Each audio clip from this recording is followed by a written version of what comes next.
Tudo bem? Hoje eu estou aqui com o Marcelo Isidoro, do Mais Flashback, do Mais Brasília, um ícone da nossa cidade, que a política trouxe ele para esse núcleo. Então nós vamos conversar sobre política. Mas antes vamos conversar um pouquinho, porque você frequentou as festas que eu produzia, a maioria delas.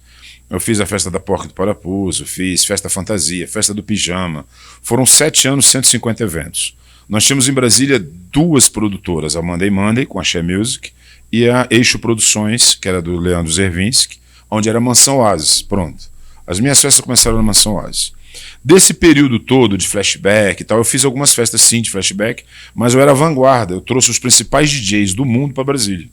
Então eu trouxe o Tiesto, eu trouxe o Rajahan, eu trouxe o Paranormal Ataque, que são 2 irmãos portugueses.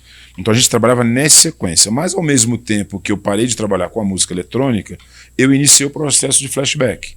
Então eu queria que você contasse um pouco do teu mais flashback, que nós devemos fazer agora do mês de maio até outubro. A gente deve fazer alguns eventos, eu quero te ajudar nisso também, nessa programação. Os principais DJs de flashback são todos meus amigos, Elivio Blower, Bob Bruno, todos que fazem os eventos, eles trabalhavam nas minhas festas e hoje eu ajudo eles na produção local, que é divulgação, enfim. Então eu queria conversar com você, por exemplo, quais foram os ícones da nossa cidade? Eu sei que você teve na inauguração da Zoom. Por acaso você viu Pelé, Xuxa, essas coisas? Porque ficou em cima no camarote. É verdade. Gente, boa noite. Meu nome é Marcelo Isidoro. Estou muito feliz de estar aqui com o Beat, um amigo, uma pessoa que Deus trouxe para perto da gente agora. Um cara que realmente ele tem um pé fincado aqui na nossa cidade de Brasília. Beat, obrigado por tudo que você fez aqui em Brasília. 40 anos. E que você faz aqui em Brasília. E nós estamos aqui para isso. Na realidade, Beat, a questão da Zoom... Naquela época, eu nasci em 1974, então eu sou da geração que eu acabei pegando algumas coisas aqui em Brasília, a Zoom, né? A gente acabou curtindo. Eu era da época que os jovens, não faça isso hoje, tá, jovem? Mas eu era da época que o jovem fazia calote. Sim, verdade. Entrava por trás dos ônibus para calotar, para ir para as festas. Como né? eu sou filho de militar, eu não podia fazer essas confusões, porque meu pai, coronel, depois general, era um problemão. Mas eu conhecia todo mundo nessa época. Eu morei na 209 Sul, depois na 103 Norte.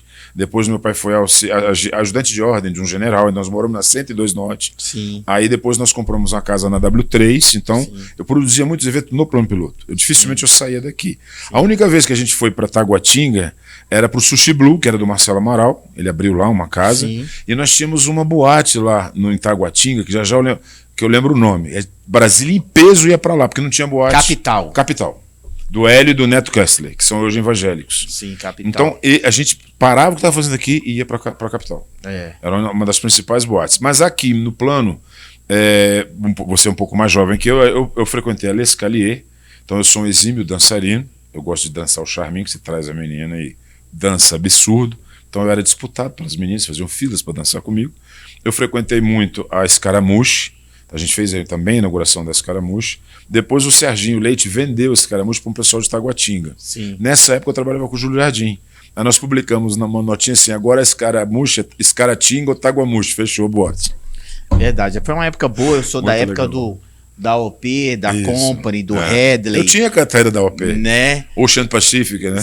Então assim, eu sou dessa época. Legal. Uma época boa que infelizmente não vai voltar mais. Eu estudei no Maristinha e na época de ir pro Maristão, eu fui pro Colégio Militar do Rio de Janeiro. Olha só. E voltei pro colégio. Eu sou da 2ª turma de formandos do Colégio Militar daqui. Que legal. 45 anos de formatura. E nós vamos colocar à sua disposição ex-alunos daqui, somos 60 mil alunos. Caramba. Então são 60 mil famílias. Que legal. Vai estar envolvido com o nosso processo aí seletivo. E a minha história, assim, eu fui criado, na realidade, numa igreja bem conhecida aqui em Brasília, chamava Igreja Batista Central. Sim. Do pastor Vilarindo. Exatamente. Né? Aos 5 anos de idade eu fui para a igreja. Tive a grata felicidade de conhecer esse ministério, essa igreja. Mas em alguns percursos da minha vida, eu fui para fora da igreja, né? Eu fiquei um pouco fora da igreja, que foi esse período que eu conheci essa parte mais da boate, né? Das festas de Brasília e tudo, né? Aquela época que o adolescente não tem medo de nada, né? O adolescente sabe tudo, entende tudo, né? A academia de tênis existia. A gente saía a pé de casa, ia pra academia de tênis, assistia os shows lá e voltava a pé. É isso, casa. Existia muito isso. Muito. Existia muito, porque Brasília é distante, os locais, né? A gente não tinha dinheiro. Não tinha dinheiro, né? Então, o máximo a gente andava de ônibus e quando o pai tinha carro, era um sacrifício para você pegar o carro. Então, eu passei um período nas festas, eu conheci algumas boates aqui que você falou, conheci, né? A gente jogou locais. muito boliche. Quando eu parei de ir no boliche, você deve ter começado a frequentar.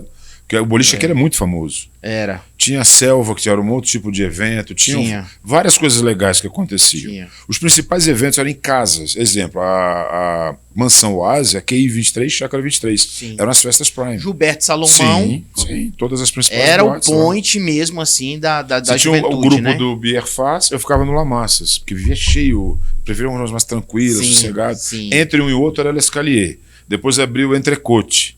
Depois foi abrir o Bauhaus. Depois tiveram várias boas. Bauhaus. A gente queria lembrar do local, era esse Bauhaus. Aí. Que era B de Bittencourt. Então, o pessoal achava que eu era dono dessa porra. O pessoal tocava lá e... A gente tinha também a festa do Billy, que não era eu, Billy. O Billy é um outro amigo, que era na casa dele a festa.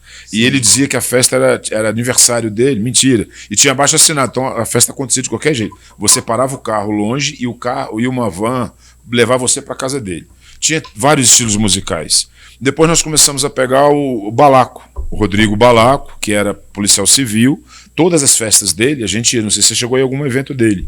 Balaco na Lua, ele fez samba. Eu cheguei aí a algumas festas porque a minha família, por parte de mãe, é um pessoal que já mexe com música há muito tempo, né? O Valmar, o Aurélio, o Tuí. Você tá de sacanagem. Todos trabalhavam comigo. Tudo meu primo. Todos meus primos de primeiro grau. O Valmar era da Elite da Som. corte. Ele era o DJ da corte. Então o Valmar, meu primo, o Aurélio tá com o Papai Tuí do Céu. Só chegava atrasado, igual sua funcionária que não chegou ainda. Cadê você, Tuí? Tudo pronto e não tinha o Tuí pra televisão. Então é minha família, né? Então, que legal, cara. Minha família já tava nesse meio há muito tempo, Muito tempo. Né? Tradicionalíssimos em Brasília. Em Brasília. Então vamos começar. Pouca gente conhece o começo da sua história na área política. Como jovem, como é que tu chegou lá no Thiago Manzoni? Me explica isso. A história começa... Vou voltar um pouquinho atrás, antes, tá? Da minha história, para quem não conhece. Eu nasci em Itaguatinga, nas Quenidês ali, né? Na Itaguatinga Norte.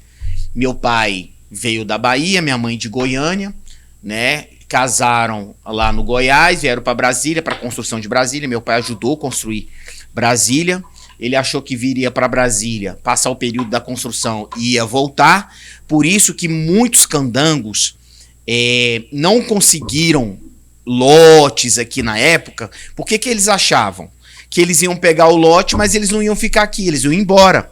Outros pegaram os lotes daqui e você vê que muita gente hoje, daquela época aí, como eu acho que o Desbrave... por exemplo, você podia fracionar... Naquela época não, mas hoje você fraciona em 6 e 8 frações. Então assim, naquela época o pessoal não queria lote no Lago Sul, o pessoal não queria lote para não tinha ponte. Não tinha ponte, não tinha nada, né? Então assim, meu pai nunca quis pegar nada aqui porque ele achava que ia voltar, acabou ficando em Brasília. Criou os filhos ali, começou a criar os filhos em Itaguatinga. Eu, como tinha um problema de bronquite asmática, meu pai achou melhor que eu fosse para Asa Sul. Porque existe o hospital HMIB. Exato. Então eu comecei a morar ali na 409. E aí meu pai, quando eu tinha crise de bronquite asmática, meu pai já me levava para HMIB. Você fez natação? Meu irmão fiz também. na CM. Na CM, meu irmão. Nadei na CM, massa, com muito custo ali, minha mãe, para conseguir bolsa e aquela coisa toda. Porque servidor público hoje não é fácil, né? É um guerreiro. Quem vive com dinheiro do serviço público hoje é um guerreiro. E meu pai, aquela dificuldade, os 3 filhos, e minha mãe ia lá, pedia bolsa, aquela coisa toda, me levava caminhando, não tinha carro. Então, assim, aquela dificuldade toda. Então, fui criado aqui também a minha adolescência no plano piloto, na Asa Sul. Né? Então, assim, comecei ali a mexer com algumas coisas, fui estagiário do BRB, né? Estudei em colégio público. A partir da 7ª série que eu consegui bolsa de estudo, fui estudar no La Salle, Legal, que era uma escola tradicional, né? Legal. Aonde, digo de passagem, conheci a minha esposa, né? Lá, e estamos até hoje, graças a Deus. Então, assim, minha vida foi toda assim, basicamente no plano piloto. Né? Então, trabalhei em loja de shopping, trabalhei como vendedor de carro, trabalhei em adega de vinhos. Eu trabalhei né? na Polo Ralph Lauren. Olha aí. Comprava aquelas camisas chiques, Sim, tudo, não sei quantos milhões de sim. anos. Do período de Natal. Sim. Então, sempre era de Natal, eu ia para essa parte. Tinha uma loja aqui, uma marca que você vai conhecer de roupa, que o dono era o Santana. Sim. O Santana. Ele vestiu o Júlio Jardim.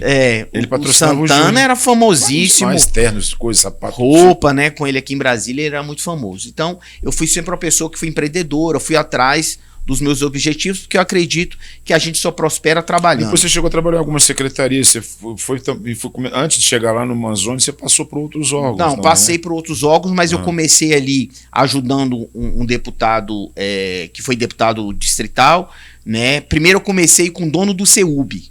O dono do CEUB, ele foi candidato... Também era patrocinador do Júlio. O dono do CEUB, eu esqueci o nome dele agora. Me fugiu o nome dele agora, gente, me perdoe. Mas ele começou no CEUB e ele foi candidato a deputado distrital pelo DF. Então eu comecei a ajudar ele ali, nas ruas, panfletando. Depois eu fui ajudar, através do meu irmão, o deputado Peniel Pacheco. Também, muito meu amigo. Ajudei o deputado Peniel Pacheco, foi muito bom, experiência muito boa. Getúlio Américo, o ex-reitor do Uniceub. Não é esse. esse. Getúlio, não? Não é o Getúlio. É outro. João Herculino. João Herculino. É ele. João Herculino. O Getúlio é filho do João Herculino. João Herculino. Ele foi candidato, ele pagava aqueles jovens para panfletar e ficar na rua. Então eu aprendi um pouco ali, a política já entrou no meu sangue ali. Depois ajudei o Peniel Pacheco. E depois disso, continuei a minha vida procurando emprego em shopping, esses lugares, e trabalhando com isso, mas sempre a política no meu sangue, né? Meu irmão me introduziu nessa parte da política aí. Como grande desafio, quando você começou a trabalhar recentemente, primeiro do gabinete do Thiago, você acabou sendo convidado a participar do núcleo da vice-governadoria, hoje a nossa governadoria. Essa transição, essa importância do vínculo entre a Celina e o Thiago, você percebeu que havia essa necessidade? Ou esse convite veio por algum motivo? Você já fazia essa interseção? Como que foi que a Celina conseguiu tirar lá do Thiago? Na realidade, eu fui da Celina antes de chegar no Thiago. E a política é a arte da negociação. Eu acho que você tem que conversar com todo mundo. Perfeito, né? A política, você tem que conversar, você tem que ter seus princípios, seus valores, você tem aquela parte no que você acredita, mas você tem que ouvir a todos. Eu acho que a gente tem que conversar. Concordo. Né? Então, na realidade, depois que eu ajudei o PNL, essas coisas todas, eu ajudei um pré-candidato em 2000, depois do PNL eu ajudei um candidato que foi candidato umas 3 vezes, que foi o Daniel de Castro, que é uma pessoa muito bacana, um cara muito humilde, simples, ele. Ajudei o Daniel não foi eleito. Depois ajudei um grande amigo meu, que foi o Alessandro Paiva, foi administrador do Lago Sul e do Jardim Botânico. Você vê como é que nós sempre tivemos os caminhos cruzados. Eu fiz o pedal do Lago Sul em 2018. Ele era o administrador. Ele era administrador. Exatamente. E aí o Alessandro, eu não era coordenador dele geral, eu era apenas um assessor ali e ajudava ele. Aí ele não foi eleito, tudo certinho, tudo bem. E hoje ele foi convidado a estar no PL. Ele faz parte da nossa nominata. Agora ele faz parte da nossa nominata, depois de 8 anos, eu acho que ele está fora da política. Ele está fora mesmo. Ele veio novamente e muita coisa já aconteceu nesses 8 anos, né? Porque muda muita coisa. A política ela é muito rápida, né? Na nossa área de eventos, a pandemia quebrou todo mundo de eventos, porque foi o último setor a voltar a trabalhar. Eu trabalhava muito tempo, quase 30 anos, como despachante de eventos, o Alvará. Sim. Então, quando eu retornei para o mercado, eu ainda tive que dar atenção exclusiva para minha família, então eu fiquei 8 anos sem mexer com essas coisas. Sim. Quando eu retornei, eu percebi que a gente estava totalmente defasado. A galera mais velha aposentou, entrou a nova geração de produtores. Por exemplo, o pessoal que faz o Na Praia. Essa turma do Na Praia, hoje, eles são donos lá do vírgula. O Mané vírgula pertence a esse núcleo de produtores. Sim. Para você ver o que você falou. Hoje você trabalha com produção específica executiva. Esses jovens chegam a faturar por ano 10 milhões no período do praia. Patrocínios, um monte de incentivo. Eles têm essa característica de ajudar famílias carentes, jovens, eles abrem muito espaço. E aí eles fizeram o perfeccionismo dos eventos aqui. Tanto que uma das festas que eles produzem chama Surreal, que é lá na Torre Digital. Ó, que legal. Você falando isso, eu lembrei agora que tem uma pesquisa que diz que aqui em Brasília, a cada 5 jovens, um desses jovens se torna um grande empreendedor no DF. Verdade. Com startup, empresas, quer empreender. Então o jovem hoje ele criou uma mentalidade de não depender do Estado. Ele sabe que ele precisa procurar algo privado para que ele prospere, para que ele não fique amarrado ao Estado. Porque na realidade o Estado muitas vezes, a maioria das vezes, ele só atrapalha. Em vez de facilitar, ele só atrapalha você. Então eu acredito que menos Estado facilita mais a sua vida e a sua prosperidade. Né? Então, se o Estado não colocar a mão, ele já está ajudando demais. Bom, então hoje nós estamos aqui representando 2 amigos nossos, que é o Aliança pro DF, da Lume TV Web, e o meu blog, que é o meu canal do YouTube, Cafezinho Candango com Beat. Inclusive, no futuro próximo, pós-campanha, você vai fazer, eu não vou lhe procurar já você provavelmente eleito. Amém. Eu quero abençoar você da seguinte forma. Como eu tenho algumas questões que vão ser novidades, você vai ser o primeiro entrevistado a ganhar o kit do Café do Sítio. Amém. Um dos meus patrocinadores é o Café do Sítio. Olha que legal. Eu conheço a família, então a gente vai estar... Por isso que eu botei Cafezinho Candango.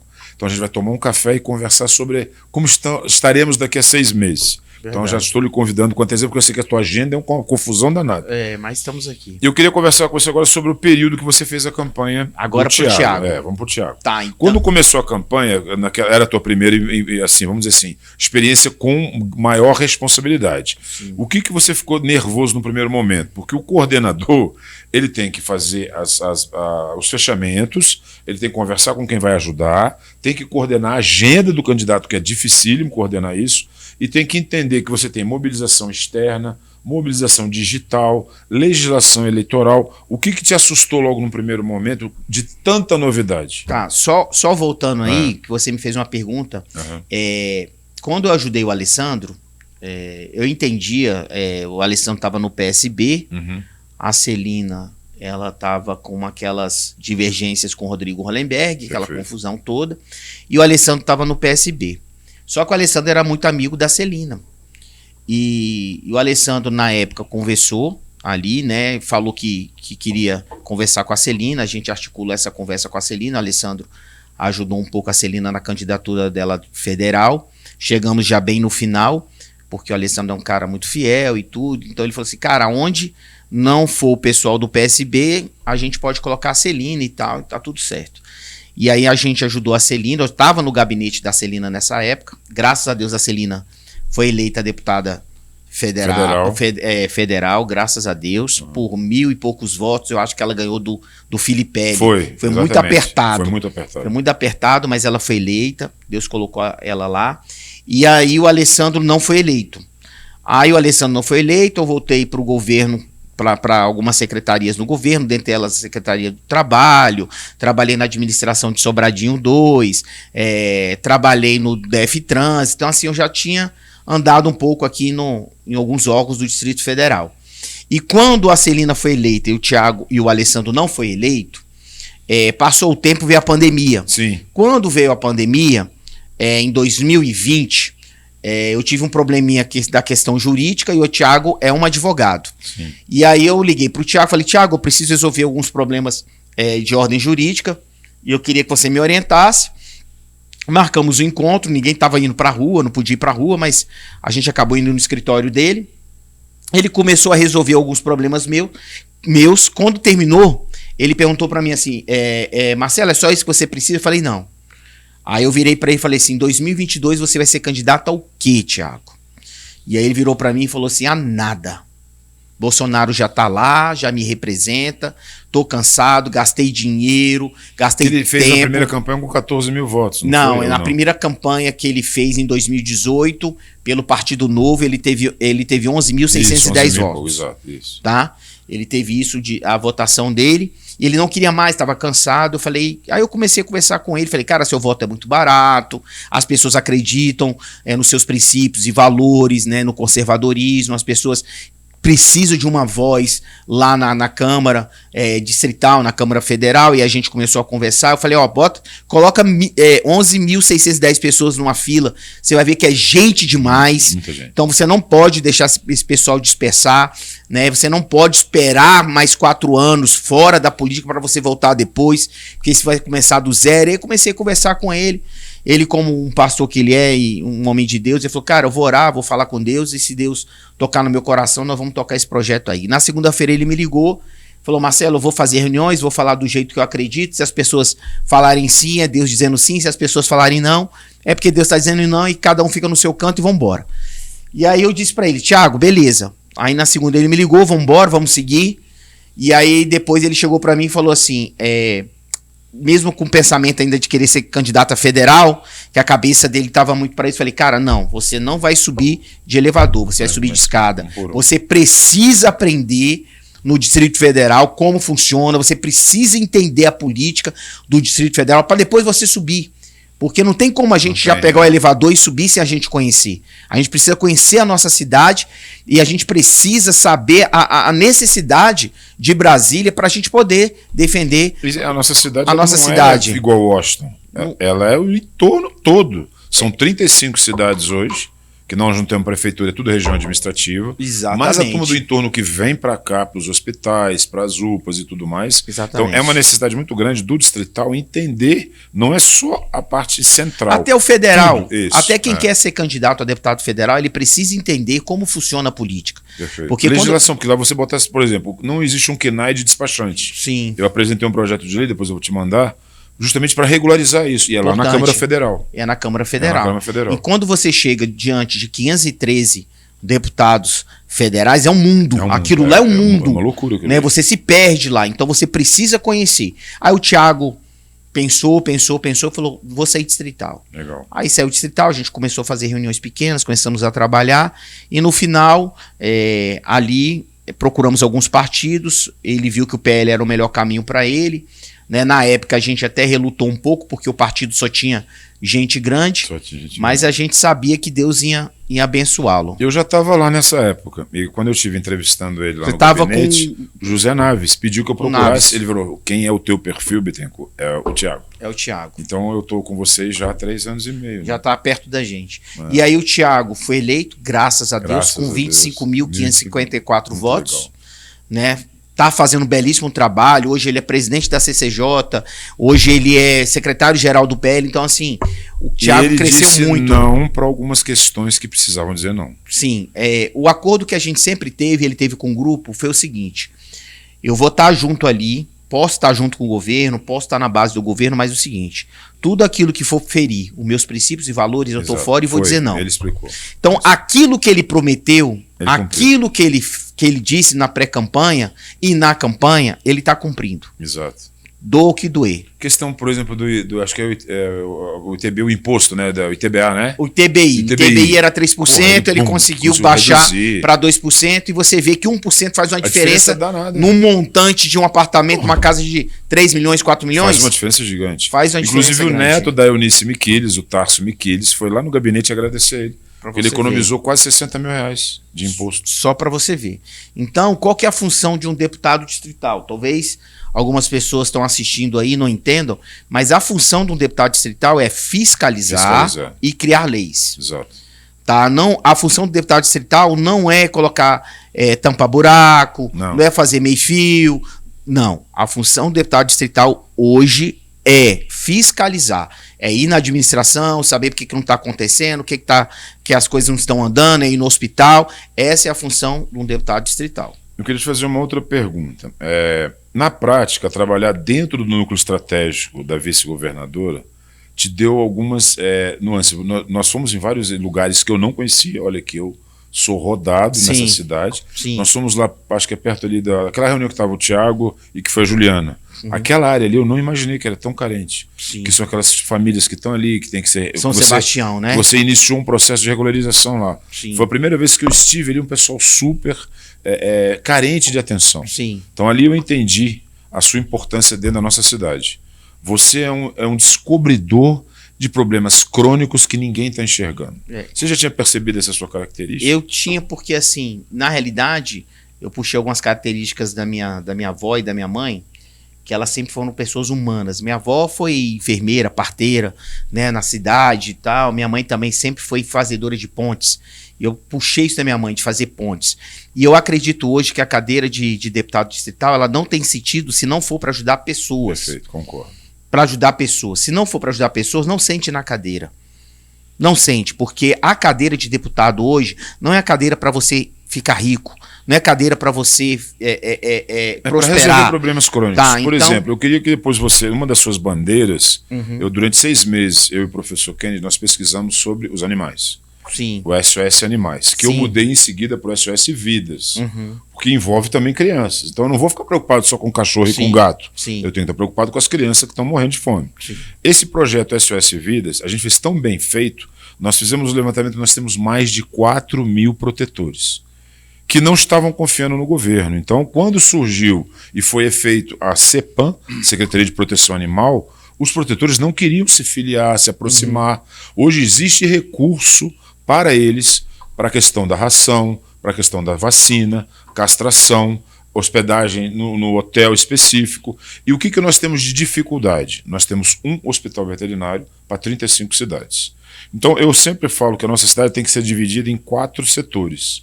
E você trabalhar primeiro, já tem um. Então, nos outros 3 setores, um para cada um. E aí, no outro período de 4 anos, 8. Então, nós precisamos que nossas cidades tenham esse núcleo de, como é que chama? Quarentena. Porque o animal é retirado da rua, ele precisa ser tratado, alimentado, vacinado, tomar banho. Castrado. Quarentena. E aí ele vai ser para adoção. Dia 12 de outubro, espero que o senhor já seja deputado, nós vamos fazer o SOS Animais 2. Parque da cidade, Dias das Crianças, aniversário do parque e Dia da Nossa Senhora.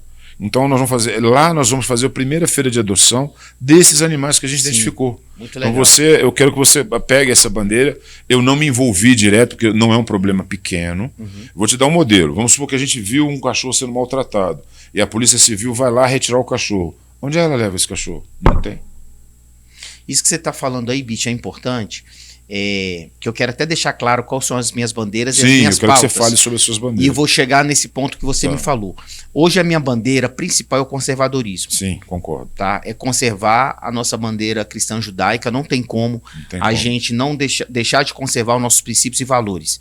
Essa é a primeira bandeira que um homem lá em 2016, quando viu aquela cartilha que dizia que era uma cartilha gay, né, para as crianças, para mostrar a sexualização, ele bateu a mão na mesa e falou: olha, canalhas, a gente não pode aceitar isso. Então, ele abriu nossos olhos para essa bandeira do conservadorismo aí. Então, eu tenho a primeira bandeira, o conservadorismo. A segunda bandeira que eu tenho é o livre mercado, que eu acredito que a gente tem que ter liberdade, que eu acho que a gente tem que ter o poder de compra, a gente tem que saber, pode ter 10 produtos e 10 marcas, mas o mesmo produto dentro daquelas marcas ali, você escolheu o que você quer, né? Ninguém tem que dizer aonde eu vou comprar, né? Senão vai parecer naquela época nossa de adolescência que existia SAB, e a gente só comprava na SAB. Só comprava na SAB. Só comprava na SAB. 3, 4 carrinhos, lembra disso? Que era do governo. Caraca. Que era do governo e a gente tinha que comprar na SAB. Então eu acho que tem que ter as marcas que existem hoje aqui, você compra onde você quiser. A liberdade religiosa também é muito importante para mim. O respeito ao próximo, que o próximo acredita, eu acho que tem que existir essa questão. Das minhas pautas principais, eu tenho inteligência emocional, que eu acho muito importante. Legal, muito importante. A causa do neurodivergente também, do TEA, do TDAH, do TOD, isso é muito importante. E você viu que era uma dificuldade para os pais desses jovens ter o laudo. Então a gente tem essa dificuldade, eu acho que a questão mental é muito importante, porque eu passei uma situação dentro da minha casa de depressão, e eu vivi isso, então eu sei a importância que é hoje a gente cuidar da questão mental. Quero até parabenizar todos os psicólogos, todos os psiquiatras do DF, muito obrigado, porque vocês foram heróis na época da pandemia. Muito obrigado mesmo. Olha, palmas para vocês pelo trabalho que vocês fizeram na nossa cidade. E eu acho que vocês precisam ser mais bem reconhecidos no nosso DF, pelo trabalho que vocês executam aqui. Então, a outra pauta que eu tenho é o empreendedorismo, que eu acredito o seguinte, que o jovem hoje, quando ele sai para o mercado de trabalho, ele pega o papelzinho dele, o currículo dele, e quando ele vai levar para uma empresa, o empresário vai olhar lá o nome e endereço dele. E mais nada, nunca trabalhou na vida. Nunca trabalhou. Aí o empresário vira para ele e fala assim, mas você não tem experiência? Esse lance do empreendedorismo envolve o nosso projeto de drone. Para o jovem de 16 a 18 anos, com robótica. Então, eles vão fazer o próprio drone. Então, o de 16 estuda 3 anos, o de 17, 2. E o de 18, ao se formar, vai dar aula para os jovens. É isso. Então, eu acho que o empreendedorismo tem que estar. Tem que ter. A gente até viu alguns cursos para o jovem com o certificado do MEC, para ele ter dentro do currículo dele alguma coisa para apresentar na empresa. Concordo. Porque senão ele não vai conseguir emprego nunca. Nunca, porque não vai ter experiência. Né? Então, empreendedorismo também é uma das nossas pautas aí. E entrando no que você falou sobre os pets. Os pets, exato. Eu não sou da causa pet, mas eu sou simpatizante da causa. Concordo. Hoje eu tenho uma Golden Retriever, né, que eu amo demais, que é a Hope, né, eu sou apaixonado por ela. Tem uma personalidade, são diferentes, os Golden são diferentes. E ela mudou um pouco a história da minha casa em relação à minha filha, em relação ao meu filho, ela trouxe uma leveza dentro de casa. Então hoje eu sou simpatizante. Tudo que for relacionado com os pets, tudo que for relacionado com essa área, pode contar comigo que eu vou ajudar sempre. Eu queria abordar um assunto que nós fomos filmar e eu fiquei assustado, e você também. Centro Pop. Sim. Essa confusão no início das assuntos, isso é um problema. Eu fui lá antes de você, eu gosto de documentário, né? Quando você começa a trabalhar com cinegrafia, eu fui filmar lá, eu fiquei assustado. E eu vi que todos eles têm cachorro e o cachorro é mais bem alimentado do que eles. Sim.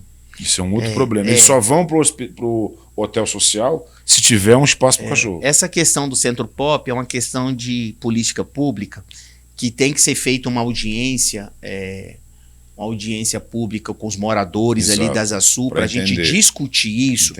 Porque assim, a gente não sabe o que aconteceu com aquela pessoa que está no Centro Pop. Sim. O que aconteceu com ela, se perdeu o pai, perdeu a mãe. Alguns não são nem daqui, querem voltar para o estado. Querem voltar para o estado. Eu não sei o que aconteceu. Mas uma coisa eu tenho assim de certeza, ali não é o melhor local. Não é o melhor local, concordo. Para que tenha um Centro Pop. Um acúmulo de mais de 1.000 pessoas por dia, que não tem o que fazer. Eles só atendem 300. Fechou 300, acabou. Então eu acredito que aquilo ali não é a melhor forma de fazer. Eu acho que talvez aí a gente teria que sentar com as pessoas da área social para a gente ver o melhor jeito de tratar aquelas pessoas, talvez com trabalho, com curso. E do lado de uma faculdade de primeira linha, que é o DF, eu perguntei para alguns que estavam sentados, o que está faltando aqui? Não existe ali, naquele núcleo, uma área assistencial, exemplo, saúde.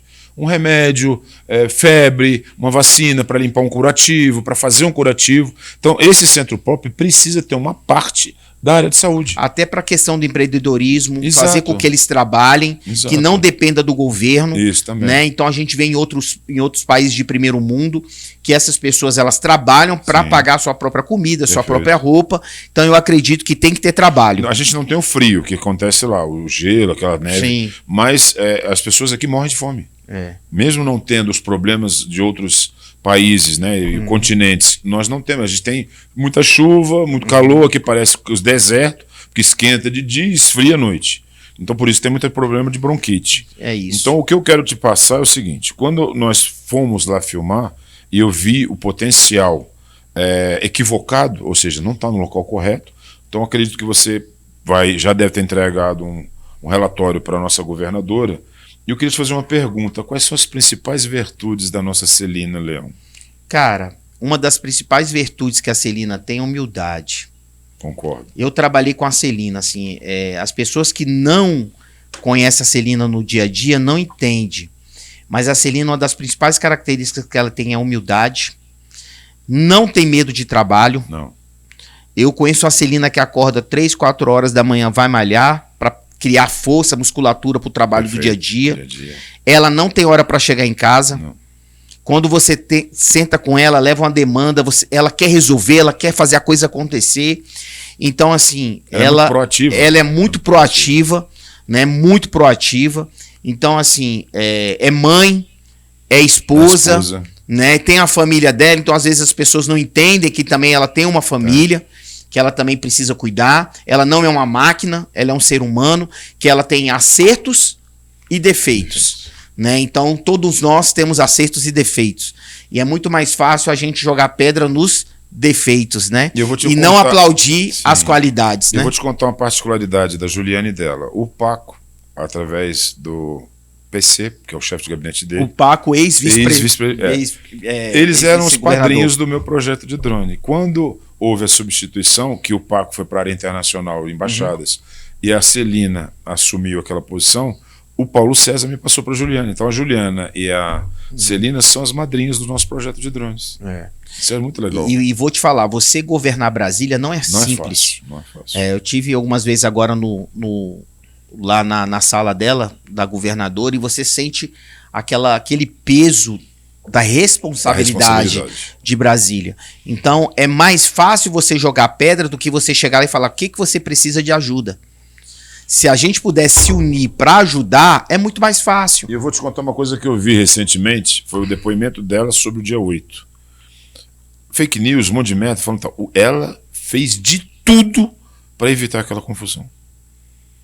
Ela acompanhou tudo o que estava acontecendo. Tentou resolver da melhor maneira possível. Estava com a família almoçando em casa. Parou o que estava fazendo a família. E foi para lá tentar resolver. Sim. Então, parte do que a imprensa e outros concorrentes, enfim, não é verdadeiro. Porque tudo que pôde ser feito para que aquilo fosse evitado, ela fez. Mas foi além do conhecimento dela. Porque as pessoas que chegaram ali chegaram muito bem orientadas. Então, é questão de golpe. Eu, como eu nasci em 65, em 64, o meu tio era ministro do Supremo Tribunal Militar, Cisano Sarmento. Então, conversando muito com ele, que era meu padrinho, ele me conversou muito. Não houve tantos exageros, sim, houve tortura, sim, houve algumas pequenas coisas, mas perto de outras ditaduras, no Brasil não teve essa confusão. E hoje, nós estamos enfrentando uma situação complicadíssima. Você vê uma senhora que escreveu de batom, que foi presa e deram 14 anos para ela. Quando deram um kit para ela, o kit todo mijado. Enfim, ela desabafou numa primeira entrevista. Sim. Absurdos. Sim. Absurdos. Sim. Teve alguns que não aguentaram essa pressão de estar preso e acabaram falecendo. Acho que foram 280 e poucas pessoas que fizeram isso. Nós fizemos uma primeira mobilização contra isso. Eu não imaginei que fosse aparecer tantas pessoas. E a gente foi descendo com o nosso projeto sem ninguém encher o saco. O Bolsonaro ainda estava de colete, ainda tinha acabado de sair do hospital. E aí nós orientamos que parasse ali na catedral, ele desceu, pegou o carro e foi embora. Eu estava lá embaixo esperando vocês, tive que subir tudo andando para fazer as imagens nossas. Então, ou seja, nós somos patriotas, conservadores. A gente defende a nossa pátria. Então eu já quero botar o nosso projeto, que eu coloquei você como um mentor desse projeto, que é Amigos da Pátria. Esse ano, dia 7 de setembro, nós vamos ter o feriado, e é numa segunda-feira. Então nós vamos fazer duas mobilizações, uma na 108 Sul, na 108 Norte. Nós vamos sair às 9 horas ao ponto Marco Zero. Vamos encontrar no Marco Zero, cantar o nosso hino nacional. Tatu, né? E aí essa mobilização dos Amigos da Pátria é uma demonstração cívica de que nós queremos mudança. Então nós vamos estar no dia 7 de setembro, numa segunda-feira, reivindicando o nosso país. Já guarda essa data aí, viu, gente? E vocês são convidados a participar com a gente. O eixão Norte e Sul vai estar fechado. Nós vamos ter 2 tendas na 108 Norte, 2 tendas na 108 Sul. É uma mobilização do gabinete do Thiago Manzoni. É um projeto que nós desenvolvemos, a gente conversou muito sobre isso. E eu cedi para nosso trabalho político essa mobilização patriótica.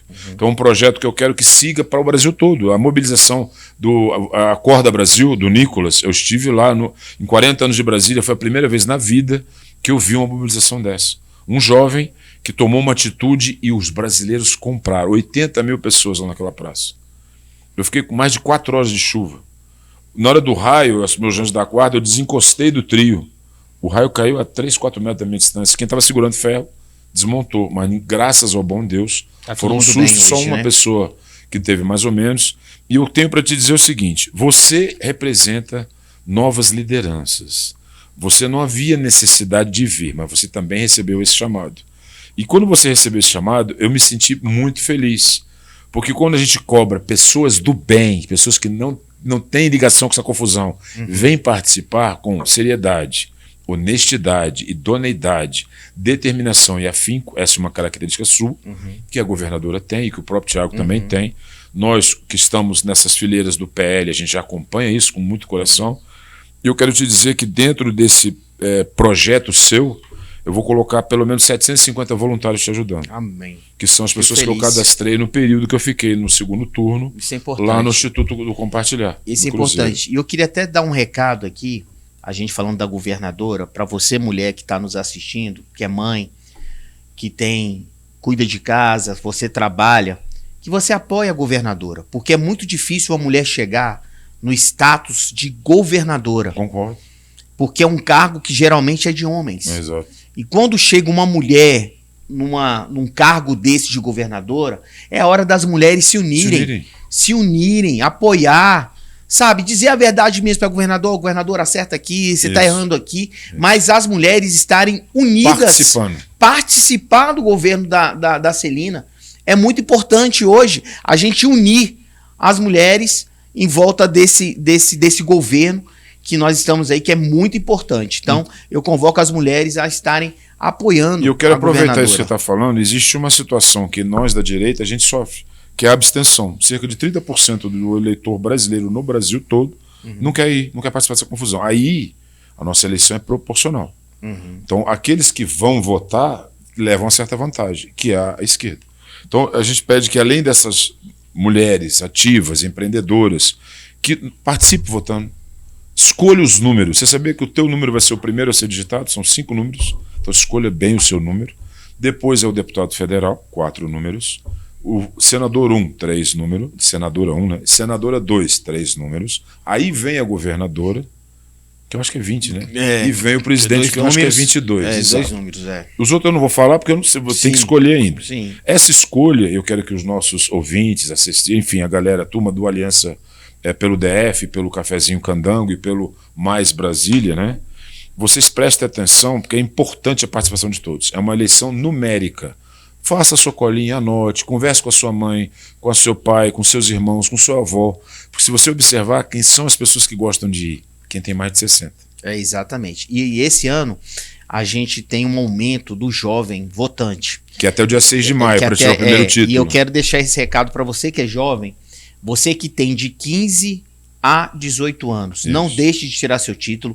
Você que é jovem de 15 anos, que tem até o dia 4 de outubro, vai completar seus 16 anos, você precisa ir no tribunal, no TRE, para você tirar o seu título de eleitor. Fazer o negócio digital também, porque o Brasil está nas tuas mãos. Exatamente. Nós estamos aqui só preparando o caminho para vocês, mas vocês precisam tirar o título de eleitor e exercer a cidadania. Não deixe, é até o dia 6 de maio, agora, para que você possa ir e tirar o seu título de eleitor.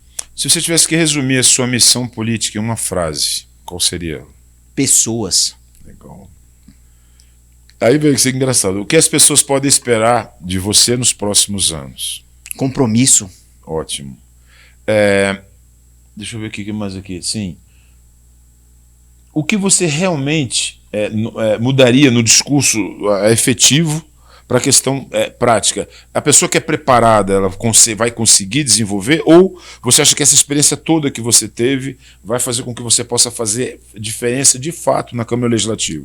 Na realidade, a experiência ela faz com que você saiba onde ir. Perfeito. Né? Então, quando você já tem uma articulação no governo, quando você já tem um conhecimento no governo, fica mais leve para você conseguir resolver as pautas de Brasília. E o planejamento fica em 4 anos. E o planejamento fica em 4 anos. Então fica mais simples você resolver isso aí. Nós vamos ter barreiras, sim. Vamos ter dificuldade, mas nós vamos tentar.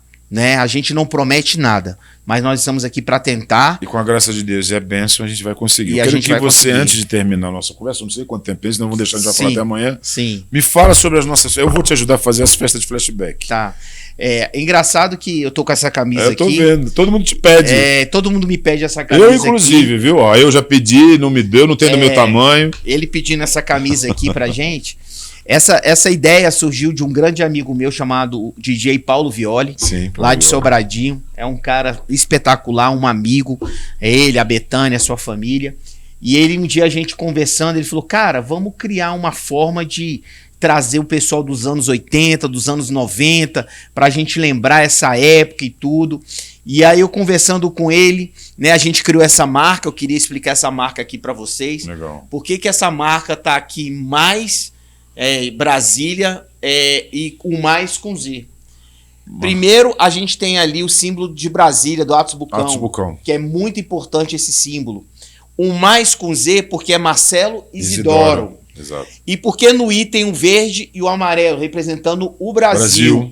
E aqui representando a nossa bandeira do Distrito Federal. Então, quero agradecer também ao meu design, que é um amigo pessoal, um cara espetacular, que é o Divani. É um cara espetacular, ele é super profissional. Super talentoso. Talentosíssimo. Se você precisa de um design, fala com o Beat aqui, porque o Divani, ele é super talentoso. É craque mesmo. Quando ele falou essa marca, a gente não aceitou. A gente não entendeu. Depois ele foi explicando peça por peça, aí, até chegar no Mais Brasília, que ficou lindo. Essa peça aí que ele criou pra gente aqui, né? Então, a gente tá muito feliz com essa questão dessa peça. E você me perguntou sobre... Vamos fazer quantas festas nos próximos 6 meses? Tá, vamos tentar fazer... Vamos fazer uma por mês? Vamos tentar fazer, sabe que eu fazia festa de 15 dias. Vamos fazer, eu tenho que conectar... Ou de 3 em 3 meses. Você me dá a data, vamos supor. Sim. Se a gente começar julho, tem as festas juninas, Julina, sim, podemos fazer uma por ali. Sim. E uma outra em setembro, porque em setembro tem a Copa. Por que a gente não aproveita a Copa do Mundo? A gente pode organizar com o Paulo Violi aí. Isso, 2 pelo menos. Pelo menos 2 festas aí com ele, eu vou conectar vocês, porque ele trouxe essa ideia, ele trouxe o corpo dessa festa dessa forma. Já fizemos 2 ou 3 e foi muito legal. Todo mundo pede. Porque o jovem, pedem pra mim a sua festa. Porque o jovem de 50 anos, de 60 anos, né? Não tem, é muito gosta difícil. Muito, né? Então, assim, é uma festa sadia, tranquila. Eu lembrei o nome de uma boate, a Opus. Sim, você chegou aí na Opus, 4. Que é do Júlio César, Opus 4. Sim, eu lembro. O Lino Frutuoso, ele começou a carreira dele como dançarino. E depois ele montou a Arrogância, junto com o Serginho. Sim. Eles tiveram loja de roupa. Sim. O Lino é um excepcional produtor de evento. Ele é um dos sócios do Nana Banana, que era um dos blocos da Micaria Candanga. Sim. Super bem sucedido, sócio do Vavá, Bel, né? Bacelar, do Bel. O irmão do Vavá, Serginho Bacelar, foi meu vice-presidente na Sociedade Recreativa e Literária do Colégio Militar. Sim. Eu saí me formando e passei o bastão na Sociedade Recreativa e Literária do Colégio Militar para o Serginho. Serginho hoje mora na França, é um super designer, é uma pessoa incrível. Sim. Então eu quero te dizer que é um privilégio fazer parte do seu grupo de amigos. Obrigado. Eu estou colocando toda a minha estrutura, todo o meu conhecimento, toda a nossa história, a nossa relevância dentro da cidade, para poder estar agregando no teu trabalho. Entre outras coisas, eu sou especialista em legislação eleitoral, porque eu tive que aprender legislação para poder ser delegado de votação. Sim. Então, para você mandar impugnar alguma situação, para você mandar prender algum petista, você tem que entender de lei. É isso. Eu fui presidente de mesa, eu fui mesário, então eu me especializei nisso, porque não adianta você se meter na política sem você conhecer como que é. Sim. Como administrador, se você não tem conhecimento jurídico, você não vai conseguir prosperar. Então eu fui obrigado a conhecer e depois me arrependi de ter feito direito em vez de administração. Sim. Fiz pós em economia e posso te falar de coração. Você é um expert em cuidar de pessoas. Então você tem a psicologia nata, que é uma questão parecida, nós também somos isso. Uhum. Nós somos, digamos assim, pessoas que absorvem aquele problema, traz às vezes pra gente até demais, então a gente sofre até mais do que a pessoa e a gente procura resolver isso. Nossa governadora também é assim. Então eu acredito muito que são 2 situações diferentes. Eu acho que a trajetória da nossa governadora ela é impecável. Uhum. O que aconteceu próximo ao desfecho recente, a justiça vai responder. Mas não pode envolver uma pessoa literalmente com conduta ilibada em confusões que outras pessoas fizeram. Então, quando você está fazendo um gerenciamento, a caneta é sua. Então, quando você passa o bastão, aí é diferente. Vocês viram que já nos primeiros atos da governadora, ela tomou várias atitudes importantes. Uhum. E foi o que você disse, ela é incansável. Se tiver que trabalhar 18 horas, ela trabalha 18 horas. E a equipe dela junto. E a equipe dela também, a gente tem que parabenizar a equipe dela, bacana, porque eu fui algumas vezes no Palácio, o pessoal saiu 11 horas, meia-noite, para chegar às 7, 8 horas da manhã. Né? Então a gente está vendo esse trabalho dela. E eu queria encerrar a minha fala dizendo a frase de Martin Luther King, né, que todo mundo conhece aquela frase dele, que o que me incomoda não é o grito dos maus, mas é o silêncio dos bons. Concordo contigo. Então eu acho que você que está aí do outro lado, está nos assistindo, levanta a sua bandeira, a hora é essa da gente tirar realmente esse desgoverno do país, a hora é essa. Comece a falar com seus parentes, comece a falar com seus amigos, porque a hora da gente mudar o nosso país é agora. É agora. Depois que o leite já tiver derramado, não adianta reclamar. Então a hora é essa, faltam 6 meses para a gente mudar o nosso país, para a gente mudar o nosso governo. Quero mandar um grande abraço para o nosso presidente Jair Messias Bolsonaro. Quero mandar um abraço para a primeira-dama Michele. Obrigado por vocês estarem em pé, apesar de todas as guerras, apesar de todas as pedradas, mas vocês continuam em pé. E isso faz com que a gente continue lutando. Parabéns, porque vocês têm sido heróis no meio do nosso Brasil, da nossa cidade de Brasília. Vocês têm sido exemplo para todos nós. Muito obrigado, estamos juntos e conte comigo sempre. É isso. E eu quero também deixar o meu abraço ao pessoal do Aliança pelo DF, da Lume TV Web, para os meus amigos do canal Cafezinho Candango com Beat. Vocês vão me achar Capital Drone Brasília. Vocês vão me achar no Cafezinho Candango com Beat, Escola de Drone Modelismo Básico de Brasília. Então, esses são os meus perfis. Nós já estamos fazendo um perfil do Amigos da Pátria, para as pessoas conhecerem. E outra, nós vamos sortear 500 kits. Vai ter a camiseta do Amigos da Pátria, que é uma linda maneira, depois vocês vão tomar conhecimento, que vai ter um boné, a camiseta, uma squeeze dentro da sacola. É isso. Muito legal. Uma boa noite para todos, um bom dia para quem estiver assistindo, bom dia. Entrem em contato conosco, participem da campanha do Mais Brasil. E vou deixar só meu Instagram. Meu Instagram é Marcelo Isidoro com Z DF. Obrigado, Deus te abençoe. Deus abençoe a todos, fique com Deus e que nós tenhamos discernimento e determinação para participar do dia do voto. Muito obrigado. É isso. Beleza, Rafinha? Se não deixar de